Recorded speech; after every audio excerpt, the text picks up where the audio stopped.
Assalamualaikum warahmatullahi wabarakatuh.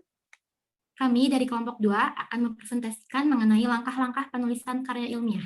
Sebelumnya, perkenalkan terlebih dahulu, nama saya Syahla Khairunisa, selaku moderator. Saya akan memandu jalannya presentasi pada kesempatan kali ini.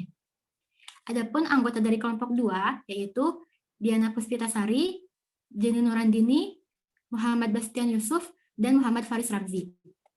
Pembicara pertama yaitu Diana. Kepada Diana dipersilakan.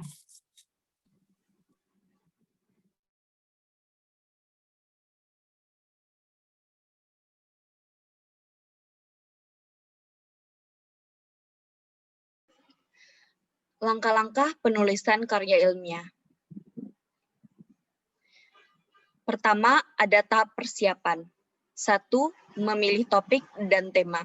Topik adalah inti utama dari seluruh isi tulisan yang hendak disampaikan atau disebut juga topik pembicara. Sementara itu, tema diartikan sebagai pernyataan inti tentang topik yang akan ditulis. Hal-hal yang harus dipertimbangkan dalam pemilihan topik. Pertama, ada isu-isu yang masih hangat. Kedua, peristiwa-peristiwa nasional maupun internasional. Ketiga, sesuatu dalam bentuk benda, karya, dan lain-lain yang dikaitkan dengan permasalahan politik, pendidikan, dan agama. Keempat, ada pengalaman-pengalaman pribadi. 2. Mengumpulkan bahan. Bahan bisa didapatkan dari berbagai media cetak maupun elektronika. Bahan-bahan tersebut dikumpulkan terutama yang relevan dengan topik dan tema yang akan ditulis. Pemilihan bahan yang relevan dengan cara membaca atau mempelajari bahan secara sepintas serta menilai kualitas isi bahan. Bahan yang sudah terkumpul tersebut bisa dimanfaatkan untuk memperkaya pengetahuan penulis dan sebagai landasan teoritas dari karya tulis tersebut. Ketiga, survei lapangan. Langkah ini adalah melakukan pengamatan atas objek yang diteliti, menetapkan masalah, tujuan yang akan diteliti, dan dijadikan karya ilmiah. Langkah ini merupakan titik acuan dalam proses penulisan atau penelitian.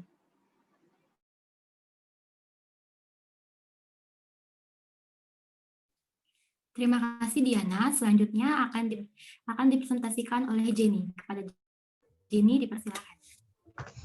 Keempat, membangun bibliografi. Bibliografi ialah kegiatan teknis membuat deskripsi untuk suatu campuran tertulis atau pustaka yang telah diterbitkan. Tujuan dari bibliografi yang pernah diterbitkan. Unsur-unsur bibliografi yaitu 1. Nama pengarang, dikutip secara lengkap. Kedua, judul buku. Ketiga, data publikasi, meliputi penerbit, tempat terbit, tahun terbit, cetakan keberapa, nomor jilid buku, dan tebal buku. Keempat, untuk sebuah artikel diperlukan judul artikel yang bersangkutan, nama majalah atau surat kabar, tanggal dan tahun.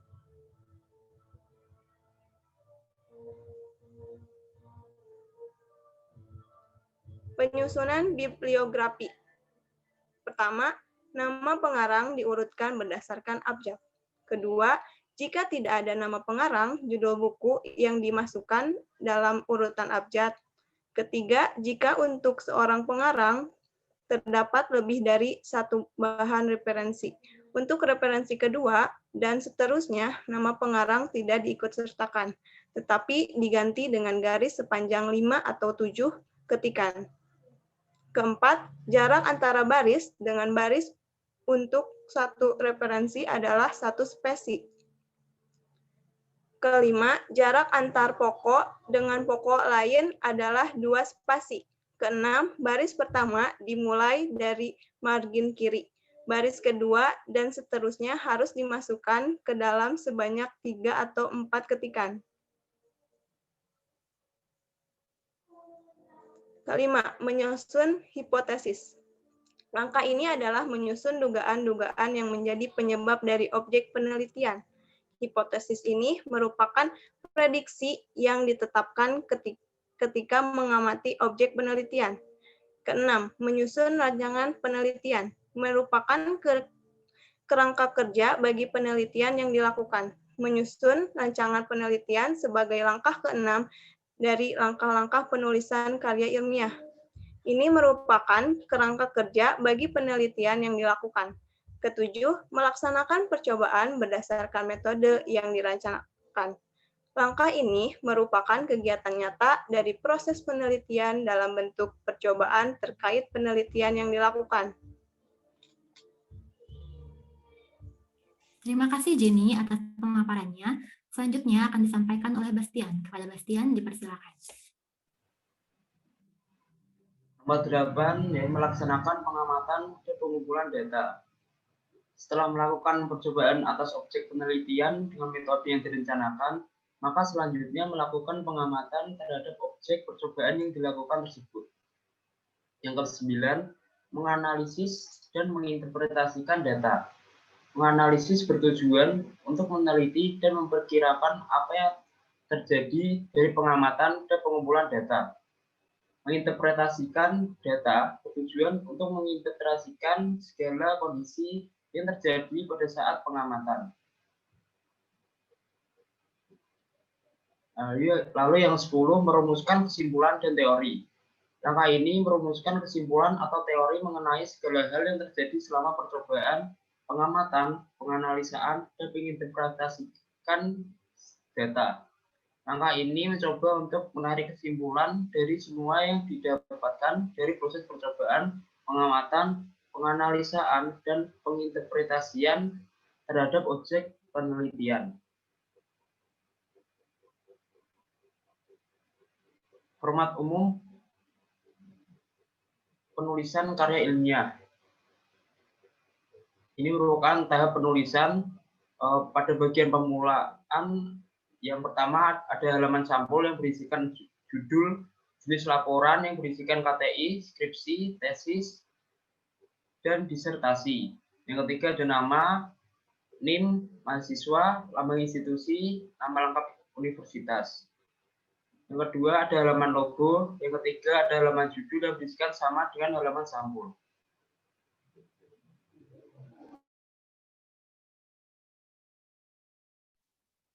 Terima kasih Bastian. Selanjutnya akan dipresentasikan oleh Ramzi. Kepada Ramzi dipersilakan.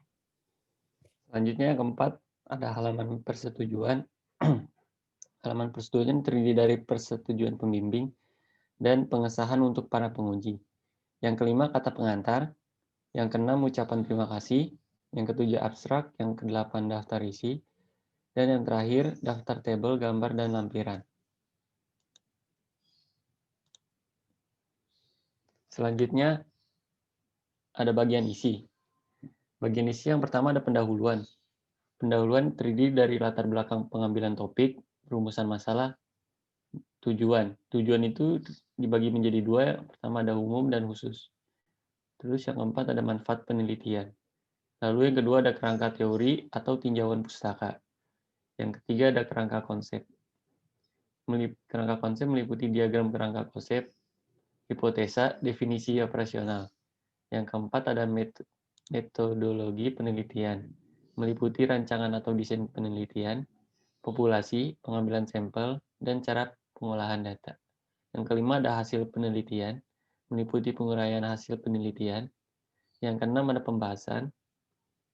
Pembahasan yaitu membahas hasil penelitian berdasarkan tinjauan kepustakaan yang telah dibuat.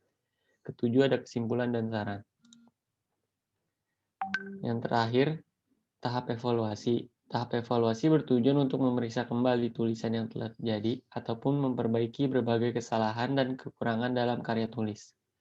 Hal yang harus diperhatikan yaitu isi karya ilmiah, sistematika penyajian, dan bahasa yang digunakan.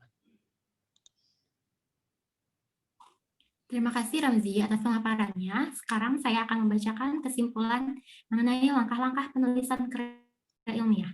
Langkah-langkah penulisan karya ilmiah terdiri dari 3 tahap, yaitu tahap persiapan, tahap penulisan, dan tahap evaluasi.